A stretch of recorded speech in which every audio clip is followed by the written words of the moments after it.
नीरज जी, कल से विधानसभा सेशन शुरू हो रहा है, तो आप सरकार को कैसे घेरेगी कांग्रेस पार्टी और क्या प्रमुख मुद्दे रहने वाले हैं आप? नमस्कार जी। सर्वप्रथम आप सबको महाशिवरात्रि की बहुत बहुत बधाई। और देखिए, जो हमारे आज प्रमुख मुद्दे हैं, एक तो किसानों की फसल का मुद्दा है, प्रदेश में हो रही अवैध माइनिंग का मुद्दा है, 134A के तहत बच्चों के टेस्ट हुए, स्कूलों ने अपनी मनमर्जी चलाई, उनको एडमिशन नहीं दिया बच्चों को। यूक्रेन में आज जो हमारे बच्चों की स्थिति है, हरियाणा के बच्चों की स्थिति है, उनके बारे में चर्चा होनी है।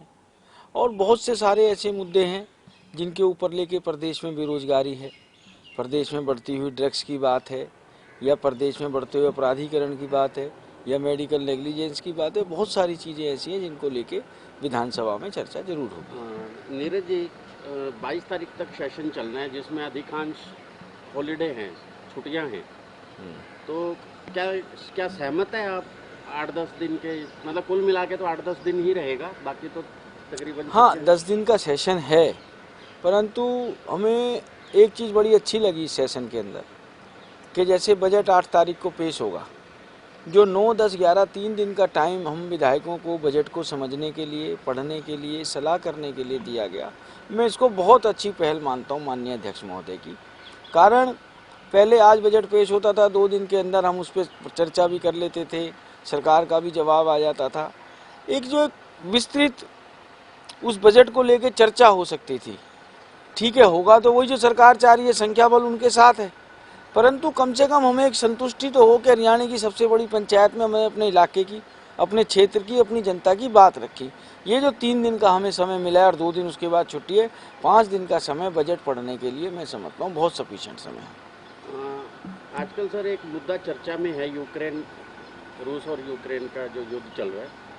हमारे हरियाणा से भी कुछ छात्र हैं जो वहाँ फंसे हुए हैं। आपको कैसी लगती है कार्यशैली सरकार की कि हरियाणा के युवाओं को ला पाई वापस लाने में कामयाब? देखिए साहब, अभी तक कोई हमें ऐसी खास कामयाबी नहीं मिल रही है, और पता नहीं पुष्ट या अपुष्ट खबर है, ऐसा भी पता लगा है कि शायद हमारा एक बच्चा शहीद भी हो गया है। मेरी खुद की विधानसभा की 2 बेटियां वहाँ हैं, और कोई क्लियर गाइडलाइन नहीं है। पहले उन बेटियों को फ़ोन किया गया कि आप यूनिवर्सिटी से पोलैंड बॉर्डर आ जाओ। बच्चियां 20-20 किलोमीटर पैदल चल के मोबाइल में टॉर्चें जला जला के अंधेरे में वहाँ तक पहुँची। वहाँ बड़े बुरे हालात थे। फिर वो वापस अपना हॉस्टल में गई हैं, और आप मानेंगे 70 किलोमीटर बस का किराया बच्चों से 10-10 हज़ार रुपया वसूला गया, जो कि बहुत गलत है। जो ये नारा चला देश में, आपदा को अवसर बनाइए, सबसे गलत नारा था। और वहाँ के लोग आज ऐसे आपदा को अवसर बना रहे हैं, गलत है। आपको बच्चों के भविष्य की पूरी चिंता करनी चाहिए। बच्चे यहाँ आ जाएं, उनकी शिक्षा की भी चिंता है।